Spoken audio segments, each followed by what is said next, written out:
Hey, what's up, y'all? Silent Alonzo here. I just want to talk about some Dogelon Mars, and I will tell you that I did have today planned to pump out a few videos and to actually do the giveaway, but I am a little under the weather. It has been cold, hot, and humid at the same time, so you know how that goes. So I actually decided that I was going to get a little bit of rest, but here I am making this video for you guys, and hopefully it's something that you enjoy. Well, look, Bitcoin hit 40K. This is outrageous, I guess you could say, because just a few months ago, people were saying that we'd never see a $50,000 Bitcoin ever again, that it was just going to continue going up. And here we are retesting 40K. So, this actually reminds me, of a time period when Bitcoin dumped and actually hit $3,000. And I, I kid you not, when I saw it, it wasn't, let me go buy the dip. I wasn't at that phase yet. I was at that, this bubble popped. This is nothing. Forget it. I can't believe I got involved in this nonsense. And then here we go. We're talking about a $40,000 Bitcoin being low. All right. So I want to point that out to illustrate to you that there are ups and downs to this, and that people push fear, right? They push doubt, they push all of this stuff so that they can actually buy lower prices. And that's why we say buy the dip, right? Because you want to position yourself a little bit better as the market moves up or down, right? You always want to make the best decision that's going to generate more wealth for you.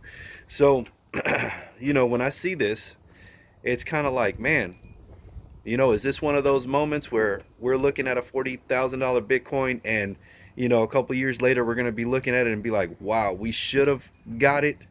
And that's also going to reflect into Dogelon Mars, because Bitcoin affects and impacts the entire market, right? So let's look at the fear and greed index, right? If you've looked at it, we're actually at extreme fear right now.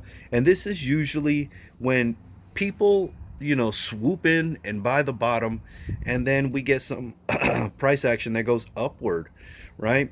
So when people are in extreme fear, it's usually a good buying opportunity. Now, that doesn't mean that it won't go down any lower. We've got to be realistic. Things can go downward, things can go sideways, or things can go upward. Those are the three scenarios, right? So you have to decide what's going to be best for you. But if you've been watching the other videos that I created recently, I think there's about 3 or 4 of them.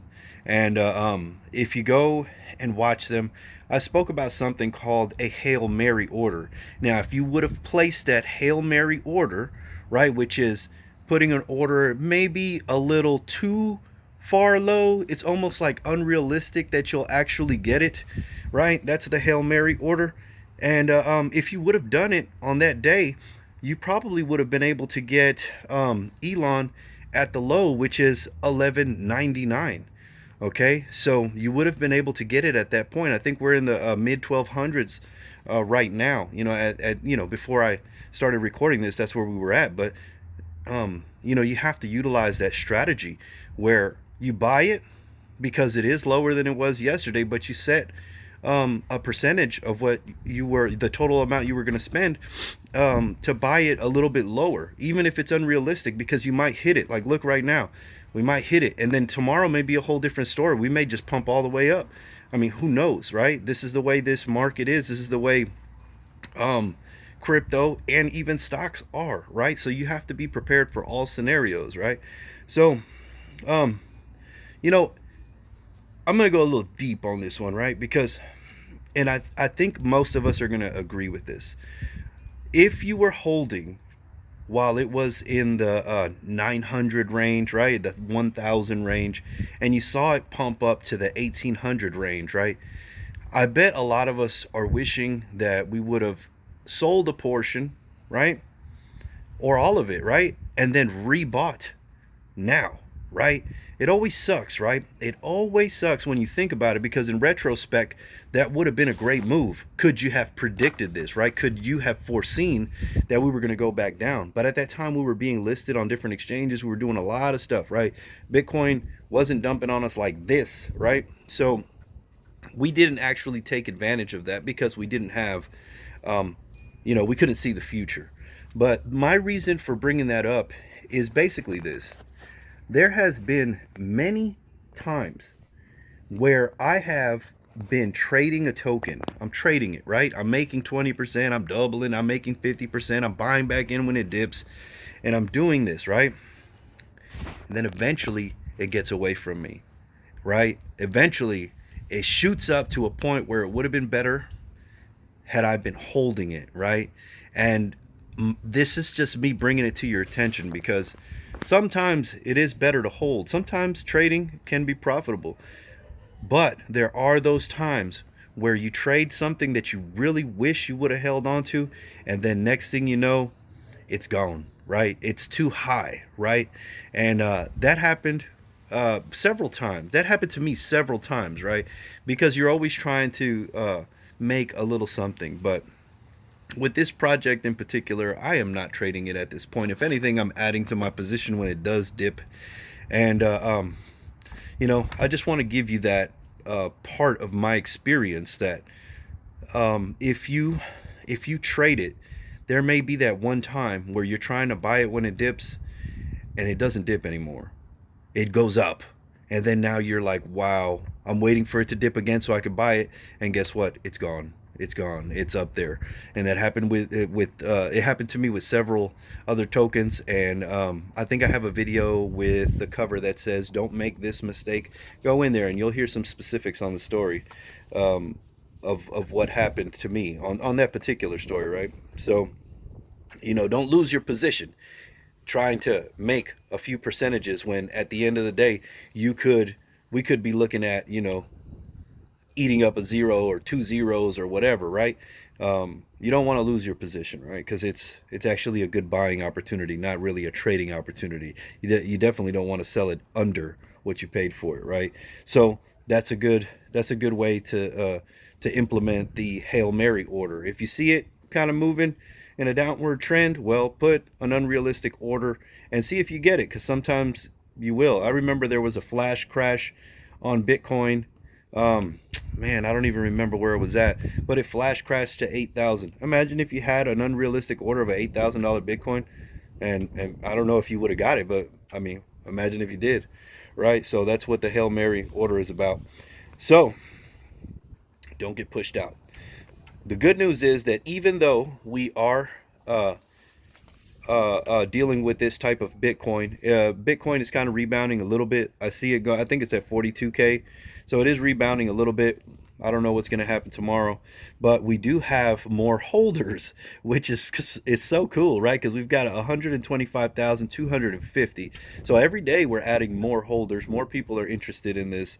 And Whale Stats, it's a Twitter, even congratulated us that we hit the 125,000 holder mark, and they have 145,000 followers. So that's great marketing right there. They're actually putting us out there to all their followers. So it's a good thing. The more we accomplish, the more we should all as a community push our accomplishments so that more people are aware of them, and when it's time, they want to be involved if they haven't gotten involved yet, or they want to DCA, right? Which is what we should be doing. And also, there was an article that came out, I don't know, about the earlier half of this day, by the Investor Observer, and it says that Dogelon's price movement over the past month has led to a strong short-term technical score, giving more bullish signals on the short term. All right, so there are still bullish indicators here. No matter what the market is looking like, we still have bullish indicators, and I remain bullish. I think that all of this is short term, and on the long term, we're going to reach our targets. There's too much going on, too many pieces of the puzzle being added, and to be honest, we really haven't seen what Dogelon Mars is going to do in 2022, right? Because we're waiting. Wait till they flex that muscle. Wait till they flex it, and then we're going to see something, right?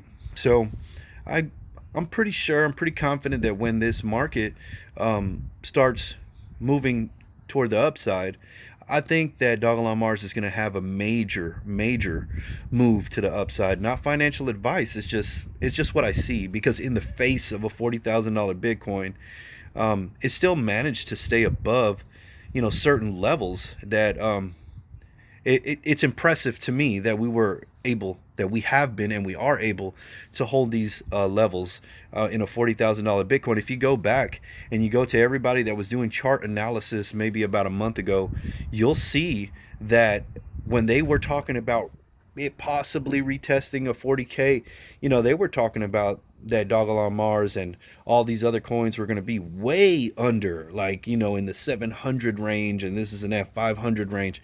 And that's not the case. It's actually double from there. Like, we're almost in the 1300s. So we are, to me, I look at it as we're way up and Bitcoin is way down. So when Bitcoin moves to the upside, I imagine that it's going to be a proportionate move on our end. So take that how you will. I just wanted to discuss it and give you a little bit of hope and give you my thoughts and maybe my experience in this will kind of ease that feeling that we all have, because nobody likes seeing their investments go under. But up and down is part of what we signed up for, and this is where you develop your diamond hands. If you have paper hands and you jump out, man, I've got so many stories where the moment I sell, it's almost like I was the catalyst to shoot it up into the moon. And I'm not talking about Dogelon Mars. I'm talking about plenty other investments that I've had in the past. Like, it was me. Like, the whole coin was waiting for me to sell so that it can 2x, 3x. And I've had a couple stories in my videos where I've told you this, and very specific information where you could go verify it, because it just sucks. You know what I mean? And I don't want to see one of you get discouraged and then you sell, and then the next move is to the upside in a major way, and you're sitting there like, what did I do? So overall, I still feel bullish. I still believe that a lot of other people involved are bullish because they're buying and our holders are growing. They are saying that we have bullish signals even on the short term. All right. And the market is bound to rebound at some point. So if you ain't got Dogelon Mars, get you some. And subscribe. In the description, you're going to see all of my social media. So if you want to follow me elsewhere, you can see it all there. And I do have some affiliate YouTube channels, my brother's channel and my kid's channel. So if you like Pokemon or you like kid content, it's there as well. So y'all have a good evening, and hopefully I can bring you something tomorrow. Peace.